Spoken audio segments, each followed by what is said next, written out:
Hello बच्चों, कैसे हैं आप सब लोग। आशा करती हूँ आप लोग बिल्कुल ठीक होंगे। मैं भी बिल्कुल ठीक हूँ। मैं हूँ आपकी हिंदी व्याकरण की अध्यापिका।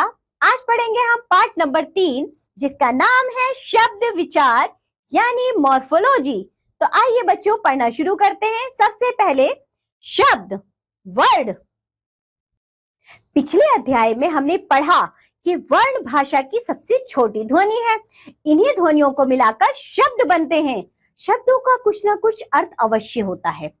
बच्चों देखिए जरा, जो हम शब्द बोलते हैं, जो हमने कहा कि वर्णों को मेल से शब्द बनते हैं, लेकिन उन शब्द का कोई अर्थ निकलना चाहिए ना बच्चों, तभी तो वे शब्द कहलाएंगे। जरा देखिए तो, चित्रों के नीचे दिए गए वर्ण मेल को ध्यानपूर्वक पढ़िए।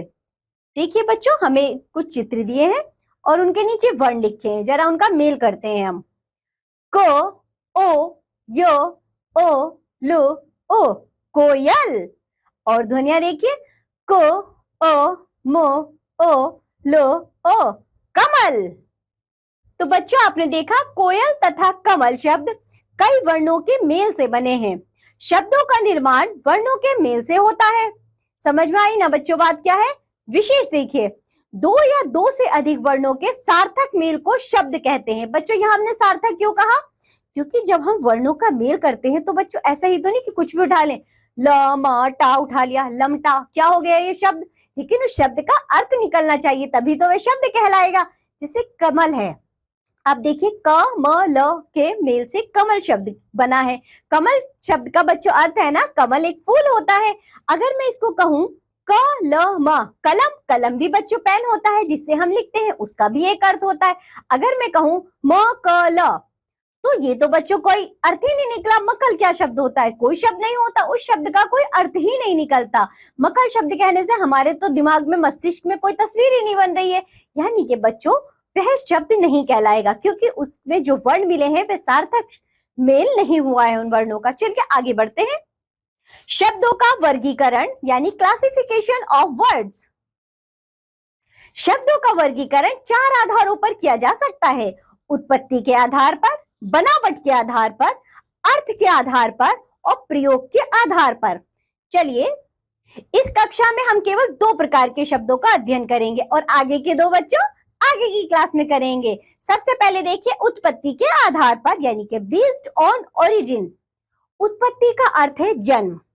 इस आधार पर यह देखा जाता है कि अमुक शब्द किस भाषा से लिया गया है और उसका संबंध कहां से है।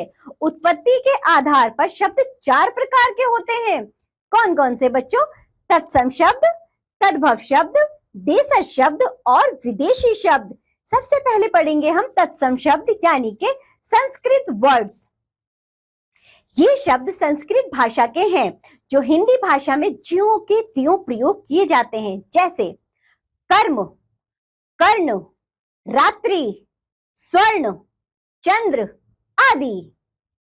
बच्चों जो हमने अभी शब्द पढ़े हैं ये तत्सम शब्द हैं, क्योंकि जिस भाषा में बच्चों, संस्कृत भाषा में इन शब्दों का प्रयोग इसी तरह किया जाता है। और हिंदी भाषा में भी हम जब उन शब्दों का प्रयोग सेम टू सेम करते हैं, यानी संस्कृत भाषा के शब्दों का प्रयोग जब हम हिंदी भाषा में करते हैं तो वह शब्द तत्सम शब्द कहलाते हैं। ठीक है, अब देखिए आप लोग तद्भव शब्द यानी मॉडिफाइड वर्ड्स। ये शब्द वैसे तो संस्कृत भाषा के हैं, लेकिन हिंदी भाषा में कुछ बदले हुए रूप में प्रयुक्त होते हैं। जैसे बच्चों आम शब्द हिंदी में बोलते हैं हम, लेकिन आम्र बच्चों संस्कृत का शब्द है, लेकिन आम्र ना बोलकर हम उसे आम बोलते हैं, यानी कि मॉडिफाई कर दिया हमने शब्द को, तद्भव रूप कर दिया उसे, तो वो क्या कहलाएगा बच्चों, तद्भव। इसी तरह देखिए गधा, गर्दभ, नाच, नृत्य, सूरज, सूर्य। कुछ अन्य तत्सम और तद्भव शब्द देखिए बच्चों कौन कौन से हैं, तत्सम और तद्भव शब्द। कर्म, काम, गृह, घर, स्वर्ण, सोना, सूर्य, सूरज, गृह, घर, रात्रि, रात, स्वर्ण, सोना, घृत, घी, सूर्य, सूरज, दंत, दांत, कर्ण, कान, कूप, कुआं, चंद्र, चांद। दधी, दही। बच्चों आपने देखेंगे तत्सम और तद्भव शब्द। अब देखिए देशज शब्द यानी नेटिव वर्ड्स। ये शब्द क्षेत्र विशेष की विभिन्न बोलियों से हिंदी में आ गए हैं, जैसे पत्थर, फावड़ा, डिबिया, घोंसला, आटा, पगड़ी, सड़क, लोटा आदि। बच्चे ये क्या कहलाते हैं? ये कहलाते हैं देशी शब्द यानी कि देशज शब्द, जिनकी उत्पत्ति हुई तो हमारे देश में है, लेकिन बच्चों सब अलग अलग क्षेत्र से आए हैं, लेकिन सब इनका प्रयोग एक सा ही करते हैं। चलिए आगे देखते हैं विदेशी शब्द यानी फॉरेन वर्ड्स। ये शब्द विदेशी भाषाओं से हिंदी में आए हैं, जैसे अरबी फारसी शब्द खर्च, मजबूर, औरत, सिफारिश, ईमानदार, फौज आदि। अंग्रेजी शब्द doctor, engine, pen, pencil, car, school, police, camera, radio आदि। चलिए बच्चों अब करने की बारी। Now let's do.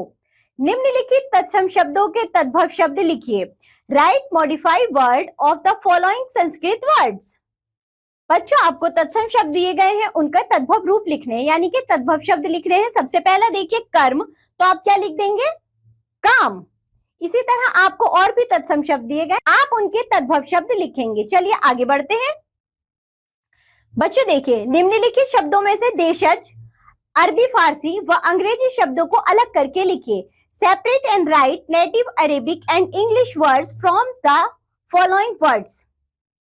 बच्चों यहाँ आपको कुछ शब्द दिए गए हैं, आपको क्या करना है? उनमें देशज शब्द, अरबी फारसी शब्द और अंग्रेजी शब्दों को अलग करके लिखना है। तो बच्चों आप लिख देंगे, जैसे देखिए खर्च, खर्च जो शब्द है बच्चों वो अरबी फारसी का एक शब्द है, आप इसमें लिख देंगे। फावड़ा, फावड़ा है देशज शब्द। इंजन, इंजन है अंग्रेजी शब्द। बच्चों इसी तरह आगे के शब्द को आपको अलग अलग करके लिखने हैं, ठीक है। चलिए आगे बढ़ते हैं। बनावट के आधार पर बेस्ड ऑन फॉर्मेशन। बच्चों बनावट या रचना के आधार पर शब्द तीन प्रकार के होते हैं। कौन कौन से? रूढ़ शब्द, यौगिक शब्द, योगरूढ़ शब्द। सबसे पहले पढ़ेंगे हम रूढ़ शब्द यानी प्राइम वर्ड्स।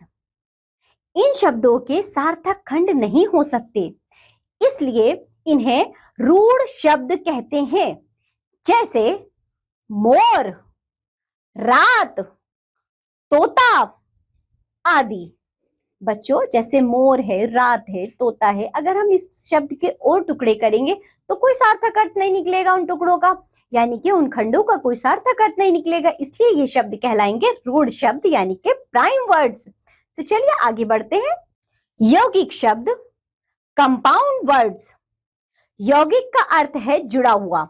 इस प्रकार ये शब्द दो या दो से अधिक शब्दों के मेल से बनते हैं, जैसे वायु जमा यान, वायुयान। डाक जमा घर, डाक घर। विद्या जमा आलय, विद्यालय आदि। तो बच्चों आपने देखा यौगिक शब्द कैसे बनते हैं? दो शब्दों के मेल से यौगिक शब्द बनते हैं, लेकिन बच्चों उन दोनों के ही दो शब्द होते हैं, उनका भी अपना एक सार्थक अर्थ होता है, ठीक है। चलिए आगे बढ़ते हैं। योगरूढ़ शब्द यानी कि प्राइम कंपाउंड वर्ड्स। ये शब्द यौगिक तो होते हैं, लेकिन किसी विशेष अर्थ में प्रयोग होने के कारण रूढ़ हो गए हैं। जैसे देखिए जरा नीरज, जल में जन्म लेने वाला अर्थात कमल। तो बच्चों ये क्या कहलाएगा? ये कहलाएंगे योगरूढ़। चार पाई, चार पैरों वाली अर्थात खाट।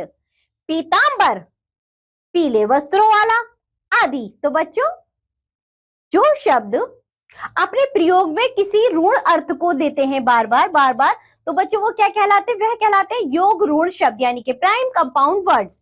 पीतांबर, नीरज, चारपाई आदि। आगे बढ़ते हैं। आप करने की बारी। Now let's do. निम्नलिखित शब्दों में से रूढ़, यौगिक व योगरूढ़ शब्दों को छांटकर अलग की लिखिए। Separate and right the prime compound and prime compound words from the following words. बच्चों देखिए यहाँ हमें शब्द दिए गए हैं, हमें ऋण शब्द, यौगिक शब्द और योग ऋण शब्द छाट के लिख रहे हैं। देखिए सबसे पहला शब्द है राष्ट्रपिता। तो बच्चों राष्ट्र पिता दो शब्दों के मेल से बना है, आप लिख सकते हैं यहाँ क्या, यौगिक शब्द। इसी तरह देखिए पीतांबर, पीतांबर शब्द यानी के पीले वस्त्रों को धारण करने वाले, तो बच्चों आप ये योग ऋण शब्द है, या आप लिखेंगे योग ऋण में। जैसे कि घर, घर है बच्चों ऋण शब्द यानी कि इसके और सार्थक टुकड़े खंड नहीं किए जा सकते। इसी तरह आगे भी कुछ और शब्द हैं, आप उन्हें ऋण शब्द, यौगिक शब्द, योग ऋण शब्द में छाट कर लिखेंगे। ठीक है, ये पाठ यहाँ समाप्त होता है। आज हमने जो भी पढ़ा आप लोग उसका अच्छे से अभ्यास करिए। हमने पढ़ा बच्चों शब्दों के बारे में, शब्द कितने प्रकार के होते हैं और शब्द बच्चों उत्पत्ति के आधार पर कितने प्रकार के होते हैं, विदेशी शब्द, तत्सम शब्द, तद्भव शब्द, इन सबको बच्चों आप याद करेंगे। ठीक है, खूब अभ्यास करेंगे। अब हम मिलेंगे आपसे अगली कक्षा में, तब तक के लिए बाय बच्चों।